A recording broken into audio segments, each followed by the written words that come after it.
How's it going, guys? My name is Dan, and today I'm going to be talking about the organic chemistry of pain relief medication. So basically, how pain relief medication impacts our bodies and how it works. So things like Advil, Tylenol. What are pain relievers? They're called analgesics. So that's like the scientific term for them. Obviously, they block pain receptors or interfere with interpretation of pain. The basics. The most common are over-the-counter drugs like Tylenol, Advil, ibuprofen. They're broken into three main categories: acetaminophen, nonsteroidal anti-inflammatory drugs, and opioids. So acetaminophen, also known as paracetamol, it's a scientific name, and that's it up there. It's the most prescribed drug. Um, I read something that it said there were like 27 billion prescriptions, or just things of like Tylenol sold in 2009. So in 1 year, 27 billion. So you can imagine how that's probably gone up with everything going on right now. Um, and something interesting, it relieves fevers and pain, but not inflammation. So I'll get into that in a minute. Um, and then researchers have ideas, but still aren't sure how it works. So theory one is it blocks cyclooxygenase enzymes.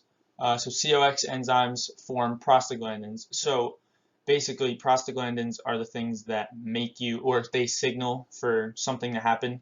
So if you have strep throat, let's say, prostaglandins are going to, or cyclooxygenase is going to code for prostaglandins, which certain ones do certain things. So PGA, PGB, PGC, etc.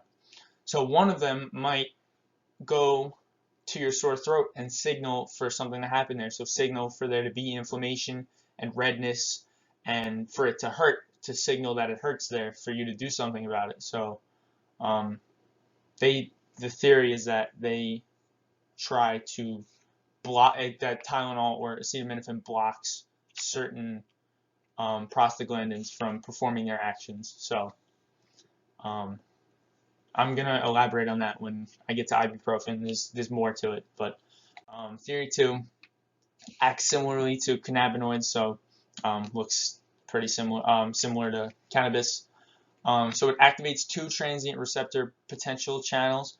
So these channels, TRPA1 and TRPV1, when they're activated, calcium and sodium flow in to the they flow into the cell, and they will depolarize nociceptive neurons. So these nociceptive neurons are the things that um, allow for action potentials to fire. So the more action potentials you have firing, the more pain you're going to experience. So when they depolarize it, there's less pain, there's less action potential, so less pain. And scientists did a study where they deactivated these channels, and they gave mice acetaminophen, and it didn't work the same. They didn't have any pain relief, so they figured this is an interesting theory.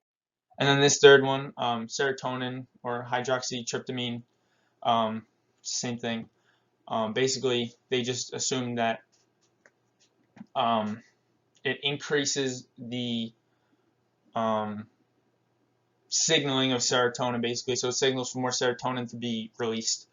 And then they figured, all right, let's see if serotonin has anything to do with pain relief. So they did a test on animals, and they blocked the serotonin receptor, and they found that when you gave an animal acetaminophen, it didn't work the same. So people think it's a combination of all three of these theories. Some people think it's just one of them, but most scientists think that it's probably a combination of all three, but they're still not sure. Um, NSAIDs, non-steroidal anti-inflammatory drugs, ibuprofen, aspirin, relieves fevers, pain, and inflammation. So this is something you'd want to take if you got a knee injury or an arm injury or anything like that, where you'd be having inflammation and you're trying to reduce the pain as well. So this works differently than how they assume acetaminophen works. They think that these prostaglandins that are being blocked from working are the ones that signal for inflammation to occur. So that's how these work. So not only does it signal for pain to be reduced, for there to be um, less of your body trying to heat itself up, so the prostaglandins to try and signal for a fever to occur are blocked, or at least some of them are blocked. And then they also block the ones that signal for inflammation to happen as well. So, and then finally we have opioids, also known as narcotics. They're prescribed by doctors commonly after surgery. They're highly addictive, and then they can be both legal and illegal. So the legal ones, if you prescribe them, morphine, codeine, hydrocodone, oxycodone. But if you don't have a prescription for these, you're technically not allowed to have them. And then heroin, illegal in all circumstances. And then fentanyl is one of those that people have been making. People have actually been making their own, which is illegal. And then they give fentanyl out in like hospitals and stuff legally to people who are in severe pain, like cancer patients and just like really severe cases. But how these work, so they link to G protein coupled receptors. So basically, when they link to these, they activate inside and outside of the cell. So these are inside and out of the cell. And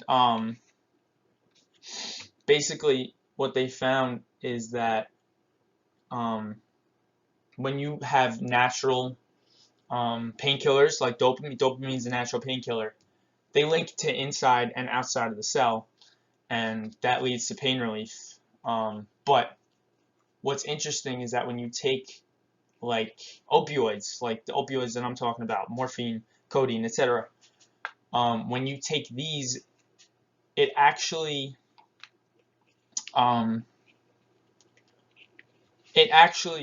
occurs in different areas, in more areas than when you have dopamine naturally occurring. So I think it occurs in the Golgi apparatus and not the Golgi body. Golgi something. It's not supposed to appear in the Golgi apparatus naturally from your natural painkillers. But basically how it works is, here's the receptor. Opioid goes there instead of actual dopamine, so your body actually releases more dopamine. So when that's not blocked, it's more receptors are going to receive more dopamine, so there's going to be more action potentials happening. So, and as I said before, the more action potentials you have, the more pain you experience. Or in this case, the more action potentials you have for dopamine, the less pain you'd experience. So that's just how 3 of these work, and I hope you guys learned something from this today. Thank you.